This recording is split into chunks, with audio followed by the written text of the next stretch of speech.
Put your hands together for Pastor Francis Forbes.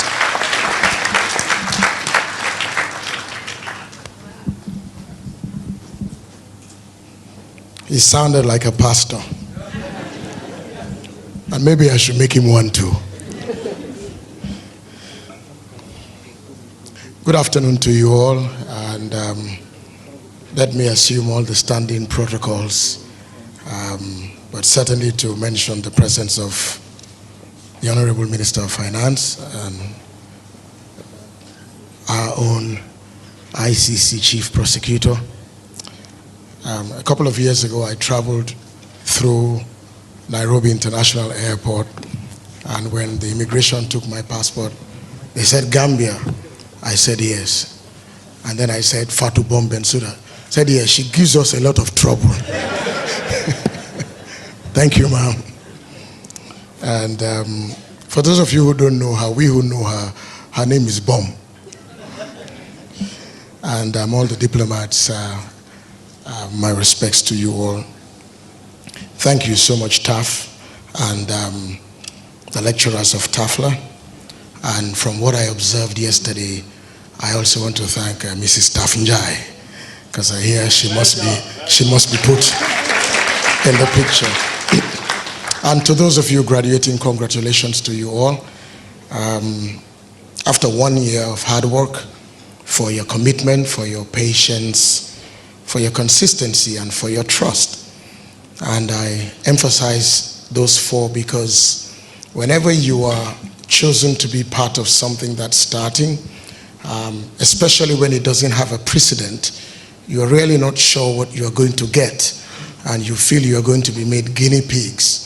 But you have a very cherished place in TAFLA because from maybe about 30, 40 of you, it's now exponentially growing to 600, and God knows what 2021 will bring, maybe thousands. And you would always be able to beat your chest to say you were the first.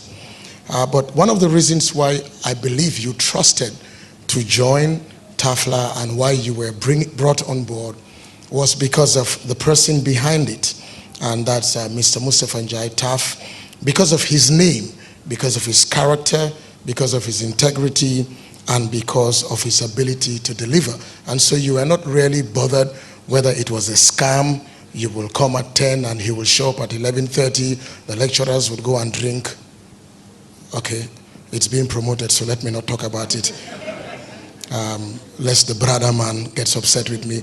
But the things which seem to be normative in our national life that tend to slow the progress we all so much desire, which progress is a possibility because we see Gambians being celebrated around the world.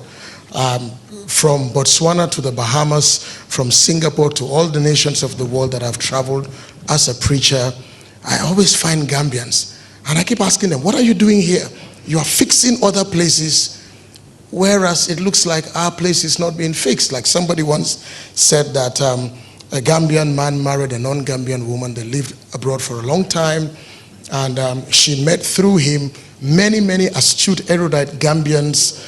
And she was so enthralled at her first visit to the Gambia, and she saw the Gambia then, I don't know which Gambia it was, and she turned to her dear husband and said, why is it that the Gambians that I've met are so advanced that they are more advanced than their country?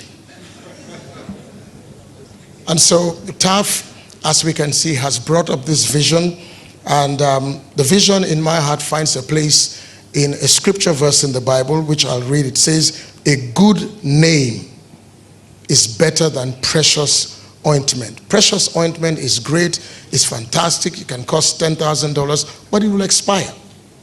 But a good name is generational and transgenerational, and that is why I believe you trusted in TAF. What is leadership? Leadership assumes you know where you are heading. Leadership assumes you know where you are going to, you have what it takes, and that people are going to follow you because you are visionary and you won't wreck their lives and dash their hopes. That's leadership. And so if you call yourself a leader, after some time in your life, you have to physically turn behind, and if there's nobody following you, you're just taking a long walk. You're not a leader. It means there are some qualitative characteristics put in you by mentorship, by apprenticeship, by tutorship, by learning, and the amount of determination and discipline you have in your life to become somebody. It's a joy to celebrate everybody on this high table. And one of the things that I want to say to you quickly, lest I forget, is beyond the achievement of all these Gambian experts and the lecturers who lectured you, and because of who they are, we celebrate them. And for me, the key qualitative characteristic which I see in TAF is humility. It's humility. You walk into his office, it's a glass building. There are no layers of secretaries to see, and if they like you, you'll see him. If they don't like you, they'll tell you he's at the board meeting, but he's watching football on TV. They won't do that. But he's open, and maybe that's his personality, but it's a winning formula. I remember many years ago, I was walking down the UN Plaza with my wife, and this big American, it must have been an Escalade or something, parked, and this woman stepped out, and it was Mrs. Bensouda. And we were just like 20 feet behind her. I just said, boom. And she turned, and she said, Francis, and she hugged me. I mean, I could see through the eyes of the security that he wanted to pick me up, maybe spare my wife, and throw me away. But it's humility. And that humility is also indicative. Yesterday, I sat here. I sat at that last chair where the cameraman is. Next to me was Uncle Oko Drame. Next to him was Imam Babali. Now, I had so many other things to do yesterday, so I had to leave. And when I was leaving, I turned to Uncle Oko. I said, please, I need to go. And I turned to Baba. You know, we exchanged pleasantries. And when I walked out there, I heard and I watched through the screen that the TAF icon was Oko. He never told me, boy, Togal, they are about to give me something. See it, manla. He didn't have that attitude. The humility in his life. I am so sorry I had to leave Uncle Oko, but I'll see you. Congratulations. I think we really need to honor him. But that's the quality you need to have. Last year in the startups, I think a lady with the Islamic headgear won. And I think this year the Moringa man won. Am I right? It would be strange for either of them to say, boy, man millionaire. You know, because one, if that money is being taxed, you're not a millionaire. And I think it is. And even if it's not being taxed, by the time you start using that money, you'll discover that it's not yours. So humility is key in leadership. I have pastored for 32 years now. And people, when they hear that, they feel that's not true. It's true because I'm 55. I've pastored for 32 years. And I know people who have become pastors because of me. And that scares me. What if I fail? I know people who have asked me, what should I study? I know a lady who walked into my office when she was in high school to report her mother and told me, drive me to my mother's house and tell my mother this is what I'm going to study. That's a huge responsibility, but it's leadership. It's the weight of leadership. So it means that there are certain prerequisites that you will have to develop over and beyond what you have been lectured so well in now, for us to be able to weigh and judge that what you were taught, you actually internalized it. Number one, it's the principle of self-government and self-control. I know somebody who I tried to help many years ago. The person said they wanted to do business. You know, I gave them a business to do. And after some time, I had to say to the person, you are not business material. Because the person was not self-motivated. And it's not really bad. There are some people who can work within systems that already have a governance structure. So you go to work, you clock, you go on break, you pray, you do what you do, and you close. But once you say, I am chesting out for myself, then you have to have the internal mechanism to wake up on time, the internal mechanism to weigh whatever you get as income in your business, and to be able to delineate what is what I call seed and what is called fruit.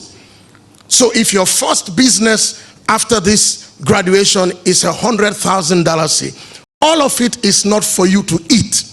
It is not fruit. part of it, and maybe a larger portion, possibly because you have loans to pay, is going to be seed.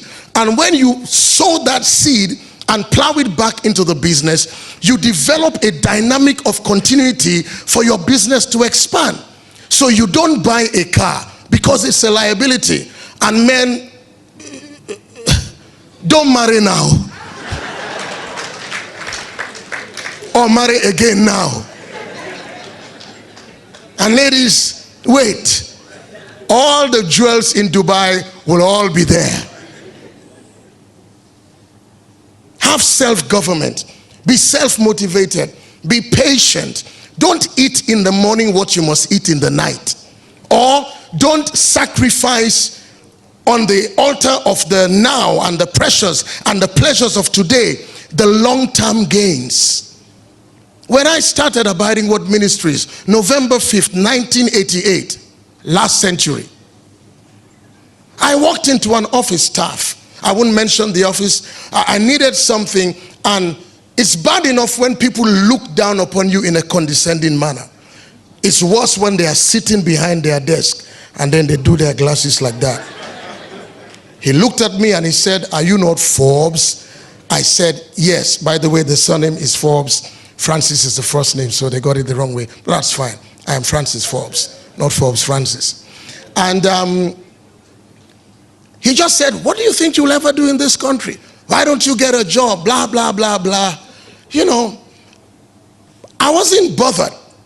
And you must not be bothered, because what is priority, preeminent, and prominent, and non-negotiable for you is going to be optional for everybody else. There are people invited here who did not come. It's not their priority. But for some of us, it is a priority. So if you open your shop and you say, "Boy, advertise now, why can you?" It doesn't matter. One fine day, like the bamboo shoot, you will shoot up tall and you'll have more businesses that you can manage. But you have to plan now, prepare now, organize yourself now, because that day is going to come. You need discipline. I introduced my pastor last November as we celebrated our 31st church anniversary, Dr. Mensa Otabil from Ghana. And he's taught me things that cannot feel the 10 fingers. And one of them was, he told me, whatever you do, always start on time. When you start on time, you're going to attract serious people. And I have serious people. So for you graduates, start on time. Open your shop. Don't advertise something at 8 and then you appear at 10:30. And then you have a fatalistic mindset that if God wanted me to buy from you, I will buy from you. No. Then don't say 8 a.m. Say as God wills. Another thing you must learn as graduates is to compartmentalize your life. You can imagine all the things TAF does, all the things Antinde Jai does, all the things Mrs. Bensouda does, all the things the Minister of Finance does, all the things UNDP and everybody does, the things I do. Television, radio, speaking here. I have my speaking academy. I travel 8, 7, 9 times in the year in different. I am a husband. I am a father. I am a head pastor. There are many things you do. The answer to it for you is a word, and I hope it's not too big for you. It's called compartmentalization. You have to have compartments in your mind. So when the telenovela is on TV, tell yourself that these people have already made their money. The longer I watch them, the more money they make, the broker I become. So record it and leave it and do your own telenovela so somebody else can watch you. Last year or so, somebody died called Prince. And my sisters and my wife were, "You don't know who Prince is?" I asked them, "Does he know me? Does he know me?" And in his death, he made more money than I have now that I'm alive. So compartmentalize your life. We each have 24 hours a day. Let me tell you that when you start your business, you're going to get to a critical junction. And let me say this to you all. Everybody can go straight. The winners are the people who know how to take the turns. Because when you take a turn, it's a transition point in your life that can be a make or a break. So let me leave you with a concept that's called leading while you are bleeding. Only leaders can do that. You are leading, you are helping people, you are financing people, but you are broke. Sometimes we are preaching, but we are sick. And we are sweating, and people think that he's a good preacher. It's malaria breaking out of our body. So you must learn to lead, graduates, while you are bleeding. Sometimes you have no money. So when we started our church, even glasses to drink were from my mother's house. But it's a different story today. There is this captain of a ship, the story is told about him, and I hope you can relate to this. Whenever his ship was in the waters and he saw a pirate ship coming, he would call his soldiers and say to them, bring me my red shirt. Because in his mind, as he fought with these pirates and they hurt him, the color of his blood, which is supposed to be red, will merge with the color of his shirt, so that his sailors will not be afraid and see that they have wounded their captain. Every time the pirate ships came, he called for his red shirt. Until a day, 10 pirate ships came. Then he called for his brown trousers. I hope that hasn't flown over your head. Gradients, I believe you've moved from skill, from talent to skill. You have been skilled. And that bridge has not closed. It's a continual mentorship process. When I said to somebody last year that my pastor is coming, he turned to me and said, you have a pastor? I said, yes, I do. Remember many years ago preaching in Baltimore, and the bishop said to me, you have a pastor? I said, yes. He said, he better be darn good. And I said, well, I am the smoke, but he's the fire.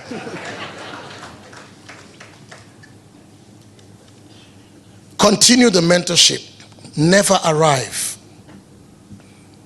Mentorship's success is a function of your level of determination and some things you've given yourself as non-negotiable things. Ladies and gentlemen, I walked here with this, and maybe everybody thinks I have gifts for the graduates. I don't. But I have a lesson.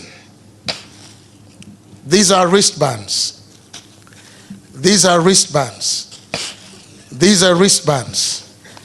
These are wristbands. Okay, let me take my phones. And all these are wristbands.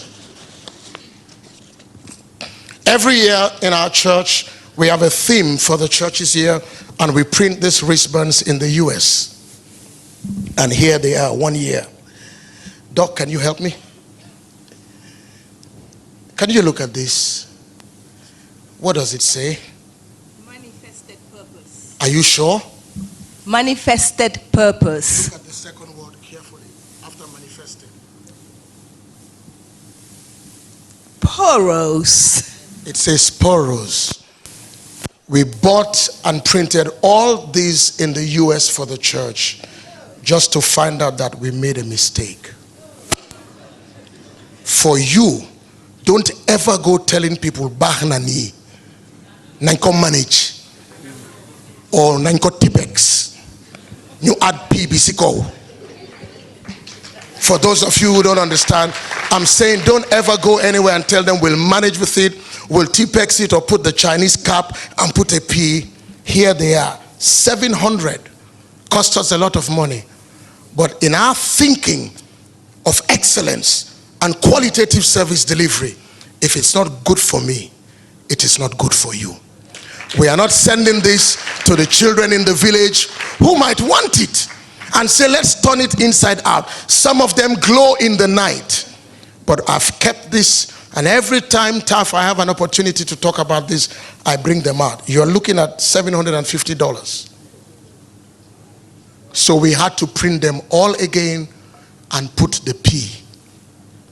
You want leadership, you want to be proud graduates and alumni and associates of TAF with the quality that he carries, with his family name, with the integrity that attracts this cadre and level of people, you have to have a non-negotiable, excellent service delivery.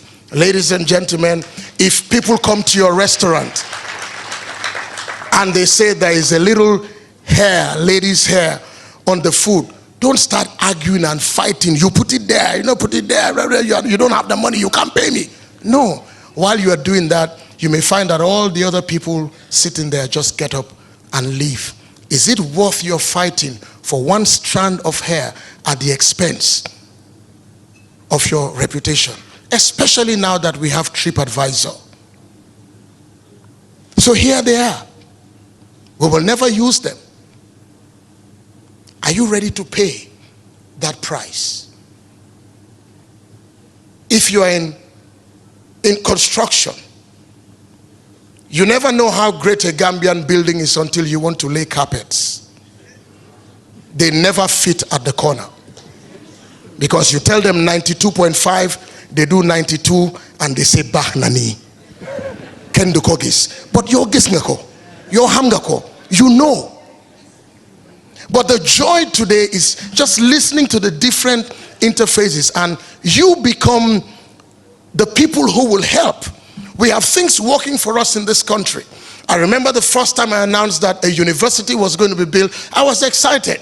Yes, we had apprehensions as to its possibility. The reason I was not apprehensive and excited was that I felt we were going to stop hearing this phrase, "Nyunyoja janga, yana nyoja ham ham," or the foreigners are taking our jobs, because we will also be taught critical thinking with an analytical mind and get to TAFLA and be lectured with people whose lectures are worth credits in universities. So you get a good diploma. And so you see interfaces, people who have been Bank of America vice presidents, people who have done major things, they have come here. They are you, and you are they, if you choose to do what they did. That's a story about a man whose son wanted to play basketball, but he was short. The basketball hoop was about 3.5 meters, and every time he tried to throw the ball, it wouldn't go.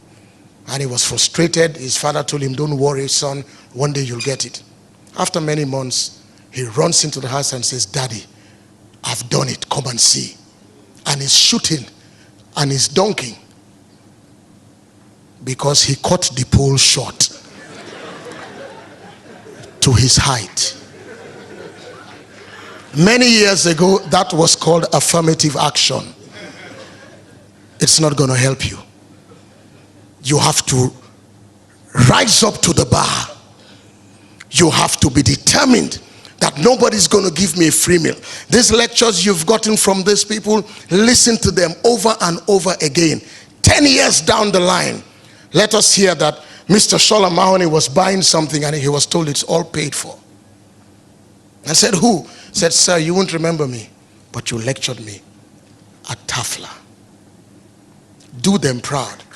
Do the institution proud. As I wrap up, let me say that please go out and show Gambia and the world what you are made of. You've been given toolboxes and a roadmap. It's all in your hands. People celebrate me almost everywhere I go. It's 32 years. Ups and downs, failures, betrayals, my own mistakes. But keep the end in your mind. You cannot get it all overnight. And unlike TAF, and excuse me to say that, you are not going to be made in another country. A lot of our Gambian stars, excuse the word, were made out of. He was thrown out from his country and landed in Nigeria. Incidentally, that's where I went to university. And I like to say this because it was a shock for me. We flew together from Banjul, got into Lagos, I checked into a hotel, he did what he was doing, then he called me and said, "Pastor, our flight has been cancelled. We're taking another flight." He actually bought my ticket. I've been trying to pay him since he has refused. And I like it. He's my member. So we flew together to Port Harcourt. I was being picked by the church, inviting me. He had everybody picking him up. Then he said, Pastor, come and see our place. Come and pray for us. So I think one afternoon he sent his car. I went there and we were walking on the streets. He was on the left. I was on the right, like his financier. And there were two armed Nigerian mobile policemen. And I turned to him and I said, can you imagine 2 Gambians being guarded by Nigerian military? He was thrown out, but his vision did not die. And he came back, and it's a global celebration by all means. You are next. You are next. You are next. And the 600 of you that are coming, you are next. But you have to do what he did. Be resolute, because I believe you found your purpose, your vocation, and in spiritual terms, maybe your calling. Be committed. Keep a learning heart. And please be normal, like TAF said. Be normal. If I had walked in here with my religious garb, some of you, chances are you'd be afraid. And so people ask me, so why are you like that? Just be normal. You open your enterprise. I know you have a card. CEO, MDE, plenipotentiary, extraordinary. No. Just put your name. And let me teach you something, graduates, because when you put certain abilities in your card, you limit yourself to what people will want you to do. So if my business card tells you Pastor Forbes or Francis Forbes pastor, and I give it to Mr. Woolabaj, you say, oh no, he's a pastor. But I do many things, and I do them well. So you just have Francis Forbes underneath anything you want.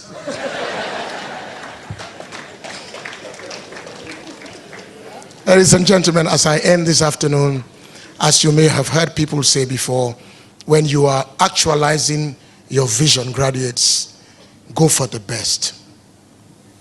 Take a spaceship if you can afford it. If you can't afford it, go for one of the PJs. If you can't afford it, fly commercial. If you can't afford it, use a helicopter. If you can't afford the helicopter towards your end goal, take a car. If the car cannot take you, take a motorbike. If the motorbike cannot take you, take a bicycle. If the bicycle cannot take you, take your legs. If your legs fail you, crawl.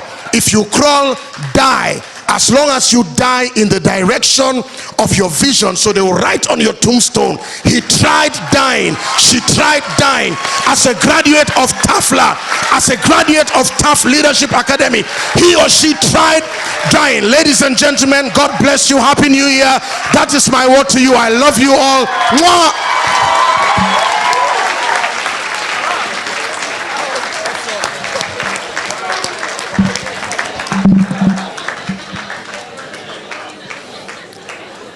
Wow, I am not sure I am in the position to speak right now, but that was amazing. And Pastor Forbes, may the Almighty God bless your beautiful mind. Thank you so much for those wonderful words.